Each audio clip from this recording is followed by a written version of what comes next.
So hello guys, আমি প্রিয়ম, তোমরা দেখছো ইটস প্রিয়ম ব্লগ। এখন বাজে হচ্ছে তোমার সকাল 5টা 6। আর এখন থেকে আমি আমার ব্লগ শুরু করছি। আজকে 3রা জুন সোমবার। এখন থেকে গোপালদের স্নান করাতে করাতে ব্লগটা শুরু করছি, কারণ আমার কোনো ভিডিও তোলা হয়নি তার আগে। তো সকালবেলা উঠে ফুল টুল তুলে স্নান করে পুজো আশ্রার ঘরে চলে এসেছি। গোপালদের স্নান করাতে শুরু করিয়ে দিয়েছি।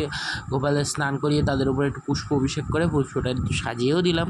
সাজিয়ে দেওয়ার পরে তারপরে এখন গোপালদের একটু এবার গামলা মুছে আসছে। এই যে ঠাকুরের পুরায় ফুল দিয়ে শৃঙ্গার করা কমপ্লিট।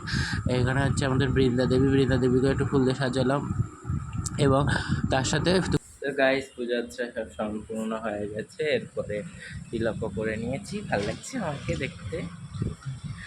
তো চলুন এবার নিচে যাই পড়া। তো নিচে গিয়ে খাওয়া দাওয়া কমপ্লিট করে চলে গেছিলাম পড়তে। তোমাদের সাথে আর ভিডিও তোলা নিয়ে একটু তাড়াহুড়ো হয়ে গেছিলো। এখন বাজে 11টা 1। এখন থেকে ব্লগটা শুরু করলাম। আবার কি একটা বকবক করতে করতে পড়তে যাচ্ছিলাম, হেঁটেই যাচ্ছিলাম, তাই বকবক করতে পেরেছি। এখন প্রায় 1টা বাজতে যায়। গোপালদের জন্য রসমালাই এনেছিলাম, পরে এখন ভাবিদের খেতেও দিয়ে দিলাম। তো এখন সন্ধে হয়ে গেছে, ভগবানকে সন্ধে দিতে চলে এসেছি ঠাকুর ঘরে এসে বাসি ফুল ফেলে থালা বাসন কোসন ধুয়ে ঠাকুর ঘর মুছে তারপরে ঠাকুরকে আবার নতুন করে খেতে দিলাম। খেতে দেওয়ার পরে এই যে গোপালদেরও দেখালাম তোমাদের। তারপরে দেখো, শিব ঠাকুর না আমাদের সিমেন্টের তৈরি না, পাথরের না, তাই ওনাকে কালার করতে রং ফেড হয়ে গেলে তারপর ভগবানকে আরতি করলাম। যখন চোখ মুখ আঁকবো শিব ঠাকুরের তখন তোমাদের সাথে ভিডিও দেখাবো। তো এখন ভগবানকে আরতি কুঞ্জ করে নিলাম, সবাইকে আরতি করিয়ে নেওয়া, গোপালদের আরতি করিয়ে নিলাম। উপরে আমাদের রামলালা মন্দিরের ছবি সহ ওনাকে আরতি করে নিলাম। এদিকে কপিলদেব, গুরুদেব সবাইকে আরতি করিয়ে আর দেখিয়ে জগদাদা সবাইকে আরতি করিয়ে নেওয়ার পর ধূপটা গুজে ধূপ আর প্রদীপের তাপ গপুকে একটু দিয়ে দিলাম, কারণ গপু তো আমার ভাই, মানে বাবু। তো তারপর ছোটোটারে আর ওকে একটু আদর করে নিলাম। তো চলো, এই ঘন্টা বাজাচ্ছি ঠাকুর ঘরে, এবার চলো নিচে যাব।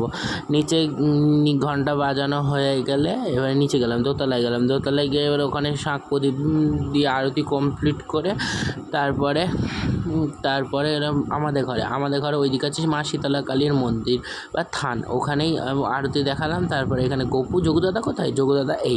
যোগুদাদাকেও আরতি দেখানো কমপ্লিট হয়ে গেল। এবারে চলে গেলাম ঠাম্মাদের ঘরে আরতি করে। ওখানে আমার ঠাকুমার শাশুড়ি এবং ওখানে কিছু ঠাকুর দেবতা আছে। এরপর বৃন্দা দেবীর কাছে চলে এলাম, বৃন্দা দেবীকে আরতি করে এবারে শাঁখ বাজাচ্ছি, তোমরা ভিডিওতে দেখো।